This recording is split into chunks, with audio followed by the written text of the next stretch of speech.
Mutual fund सही है, लेकिन हमेशा नहीं। कुछ एक स्कीम के अंदर म्यूचुअल फंड के आपको 15, 20, 25 या 30% का रिटर्न मिला या दिखाया गया, आपका दिमाग ये मान लेता है कि सारी स्कीम्स के अंदर यही है। ये आपके सामने पेश करता हूं।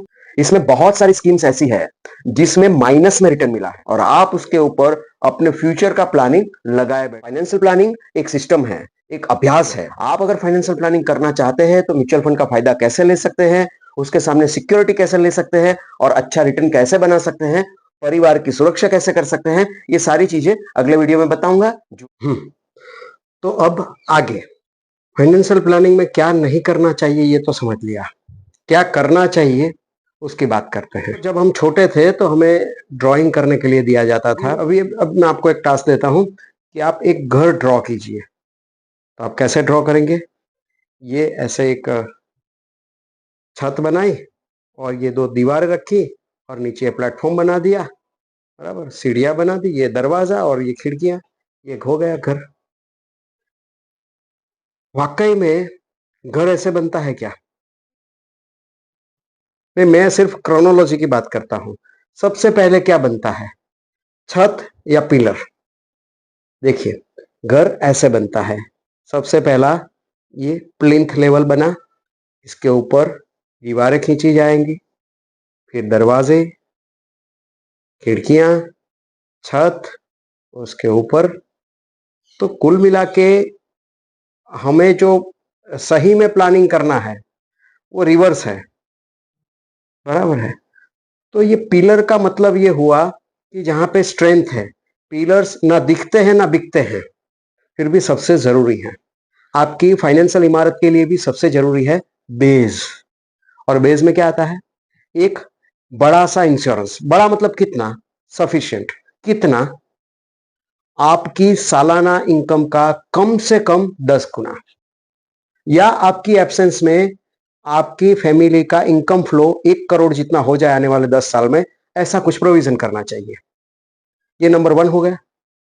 नंबर 2, आपका मेडिक्लेम या हेल्थ इंश्योरेंस होना चाहिए, क्योंकि सालों से बचाया हुआ अमाउंट जो आपका कॉर्पस बना है वो कहीं एक ही बीमारी में खत्म हो जाता है। और उससे बड़ी चिंता ये होती है कि जब बीमारी आती है तो बीमारी के बारे में सोचने से ज्यादा उसके ऊपर होने वाले खर्चे के बारे में सोचेंगे, ठीक होने के बारे में नहीं सोचेंगे। ये मकान की बात निकली है तो आप देखिए, किसी भी बिल्डिंग के अंदर लिफ्ट से पहले सीढ़ियां बनती हैं। हालांकि उपयोग लिफ्ट का ज्यादा होता है, लेकिन सीढ़ियां पहले बनती हैं। लिफ्ट तो पूरा बिल्डिंग तैयार हो जाने के बाद में लगता है। और आप ऐसा कोई भी बिल्डिंग नहीं देखोगे जहां पे सीढ़ियां नहीं है, लिफ्ट ही लिफ्ट है। मुश्किल समय में सीढ़ियां काम आती है। वहां पे लिफ्ट के बगल में बोर्ड लगाया रहता है कि कुछ आपत्ति के समय में सीढ़ियों का प्रयोग करें। और मैंने अच्छे से अच्छे 5 स्टार होटल्स देखे हैं, सब जगहों पर सीढ़ियां तो होती ही है। ये सीढ़ियां क्या है? आपके गारंटेड इन्वेस्टमेंट्स। और लिफ्ट क्या है? सडन रिटर्न देने वाले आपके मार्केट बेस्ड इन्वेस्टमेंट्स। दोनों चाहिए है, लेकिन पहला क्या करना है और बाद में क्या करना है, ये क्लैरिटी होना चाहिए। अब 2-3 प्लानिंग्स ऐसे हैं, जैसे हम रहे या ना रहे, ये प्लानिंग्स तो हमें करना ही है। जैसे बच्चे हैं तो बच्चों का पढ़ाई, उसका एजुकेशन और उसकी मैरिज, ये हमारे रहने पर भी होना है, हमारे ना रहने पर भी होना है, तो उसके लिए प्रोविजन करना चाहिए। अभी बेस लाइन के साथ ही इसको अरेंज कर सकते हैं। जैसे आप जो भी प्लानिंग 1 करोड़ का प्लानिंग बना रहे हो, उसका अगर आधा टका आप खर्च करते हो तो आपको मिल जाएगा टर्म इंश्योरेंस। लेकिन आप 1 टका खर्च करते हो तो आपको टर्म इंश्योरेंस के साथ में बच्चों का एजुकेशन का या मैरिज का या आपकी रिटायरमेंट का कॉर्पस भी मिल जाएगा। और अगर आप 1.5 या 2 टका इन्वेस्ट करते हो तो ये सारी चीजें एक साथ में मिल जाएगी। 1.5 टका अगर आप इन्वेस्ट करते हो तो आपको टर्म इंश्योरेंस मिल जाएगा, उसके साथ में आपका जो टारगेटेड अमाउंट है पर्टिकुलर ईयर पे, एजुकेशन के लिए, मैरिज के लिए, नए स्टार्टअप के लिए, वो भी मिल जाएगा। आपका पेंशन का प्रोविजन भी हो जाएगा और आपके ना रहने पर फैमिली के लिए एक लमसम अमाउंट एस्टेट के रूप में भी हो जाएगा।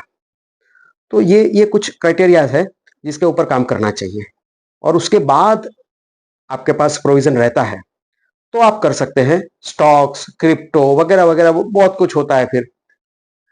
अब ये क्यों करना चाहिए? ट्रेन में जाना है सूरत से दिल्ली तक, तो सबसे पहली फिक्र हम ये करते हैं कि भाई ट्रेन में एक बर्थ मिल जाना चाहिए। उसके बाद में सोचेंगे बर्थ मिल गया, अभी खाने की सुविधा है कि नहीं, अभी ओढ़ने के लिए कुछ है कि नहीं, बराबर। तो एक के बाद एक क्रोनोलॉजी में होता है। इसे मैस्लो थियरी भी कहा जाता है कि आपकी नीड्स क्रोनोलॉजी में एक के बाद एक आती है। और जब खाने का भी प्रोविजन हो जाएगा ट्रेन में, तो फिर आप सोचोगे कि अच्छा खाना कहाँ से मिलता है। अच्छा, मैं वहां पे उतरूंगा तो मुझे रिसीव करने कौन आएगा, मुझे उतरते ही कैब मिल जाएगा क्या, मेरा होटल का बुकिंग है क्या। लेकिन ये सब कब सोचेंगे, जब ट्रेन मिल जाएगा, रिजर्वेशन मिल जाएगा, बर्थ मिल जाएगा, उसके बाद में।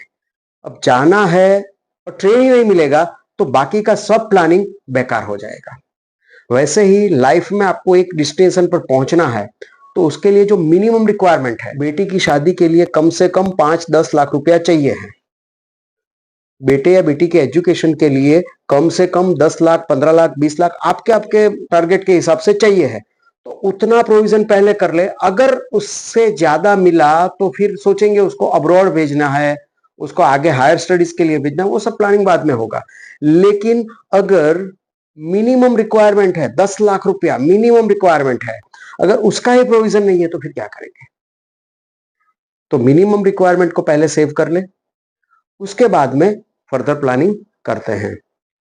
आगे कहां कहां कैसे कैसे इन्वेस्ट कर सकते हैं उसके बारे में भी बात करेंगे। फिलहाल के लिए इतना काफी है। Thank you. जुड़ने के लिए बहुत बहुत शुक्रिया।